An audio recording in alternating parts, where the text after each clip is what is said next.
அமெரிக்காவுக்கும் ஈரானுக்கும் இடையில நிலவி வந்த தற்காலிக போர் நிறுத்தம் தற்போது கடும் நெருக்கடிக்கு உள்ளாகி இருக்கிறது. சர்வதேச கடல் பகுதியில் இருந்து அமெரிக்காவுடைய மிக முக்கியமான 3 டெஸ்ட்ராயர் கப்பல்களான யுஎஸ்எஸ் ட்ரக்ஸ்டன், அதேபோல் யுஎஸ்எஸ் ரஃபேல் பெரெல்டா, இன்னொரு கப்பலோட பேர் யுஎஸ்எஸ் மேசன். இந்த 3 கப்பல்கள் மேலேயும் எந்த ப்ரொவோகேஷனும் இல்லாமல் ஈரானிய படைகள் அவங்களா ஒரு தாக்குதல் நடத்தியதா அமெரிக்காவுடைய சென்காம் தெரிவிச்சிருக்கு. இதில் யுஎஸ்எஸ் ட்ரக்ஸ்டன் கப்பல் ஓமன் வளைகுடா பகுதியில் நிலைநிறுத்தப்பட்டிருந்துச்சு. பெரும் பொருட்செலவில் கட்டப்பட்ட யுஎஸ்எஸ் ட்ரக்ஸ்டன் அமெரிக்க கடற்படையினுடைய ஆர்லி பெர்க்கிள் கிளாஸ் வகையை சார்ந்த கைடட் மிசைல் டெஸ்ட்ராயர். இந்த கப்பலுடைய முழக்கம்ங்கிறது பர்சியூ, அட்டாக், வேங்க்யூஷ் அப்படிங்கிறது தான். இந்த கப்பல் கடலில் ஒரு நடமாடக்கூடிய கோட்டை போன்று இருக்கும் அப்படின்னு சொல்லலாம். இதில் டொமாஹாக் குரூஸ் ஏவுகணைகள், அதேபோல் வான் பாதுகாப்பிற்காக ஸ்டாண்டர்ட் ஏவுகணைகள், அது மட்டும் இல்லாமல் நீர்மூழ்கி கப்பல்களை தாக்கக்கூடிய மிசைல்ஸ் அப்படின்னு சுமார் 96 ஏவுகணைகளை ஏவக்கூடிய வசதி இந்த கப்பலில் இருக்குது. பிப்ரவரி 3ஆம் தேதி அமெரிக்காவுடைய நார்ஃபால்க் அப்படிங்கிற தளத்திலிருந்து ஈரான் மீதான தாக்குதலுக்கு இது டிப்ளாய் செய்யப்பட்டுச்சு.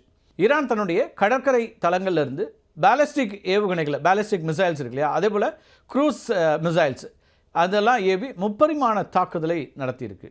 ஆனால் கப்பலில் இருந்த ஏஜிஸ் பாதுகாப்பு அமைப்பு இந்த ஏவுகணைகளை நடுவானிலேயே தடுத்து அழித்ததா சொல்லப்படுது. ஈரானுடைய அடுத்த இலக்காக இருந்தது ரஃபேல் பெரெல்டா அப்படிங்கிற யுஎஸ்எஸ் ரஃபேல் பெரெல்டான்ற அந்த ஷிப்பு. இந்த கப்பல் அமெரிக்க கடற்படையினுடைய மிகவும் நவீனமான டெஸ்ட்ராயர்களில் ஒன்று. இதுவும் ஆர்லி பெர்க்கிள் கிளாஸ் ரகத்தை சார்ந்த ஃப்ளைட் ஐஏஏ மாடல்.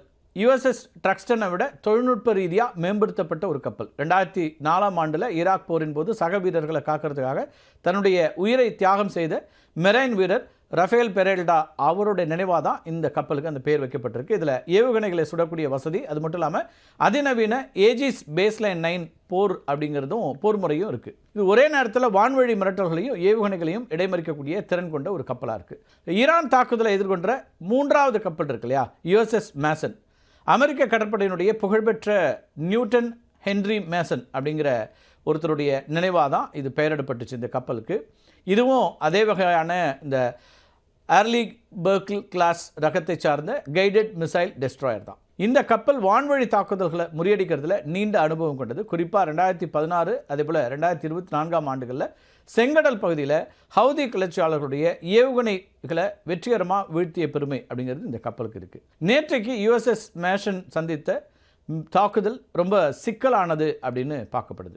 ஈரான் ஒரே நேரத்தில் பல திசைகள்லேருந்து பேலிஸ்டிக் ஏவுகணைகளை ஏவுறாங்க. அதே போல் க்ரூஸ் ஏவுகணைகளையும் இந்த யுஎஸ்எஸ் மேசன் கப்பலை நோக்கி ஏவி இருக்குது.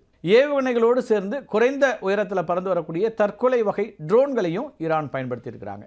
ஈரானிய புரட்சிகர காவல் படையினுடைய அதிவேக துப்பாக்கி படகுகள் என்ன பண்ணியிருக்காங்கன்னா, இந்த யுஎஸ்எஸ் மேசன் கப்பலை மிக நெருக்கமாக சூழ்ந்துக்கிட்டு அதனுடைய பயண பாதையை மறிக்கிறதுக்கு முயற்சி பண்ணியிருக்கிறாங்க. கடந்த சில தினங்களுக்கு முன்பு நடந்த தாக்குதல்களை விட மிகவும் கடுமையானதாக இருந்ததா சென்காம் இப்போ சுட்டி காட்டுறாங்க.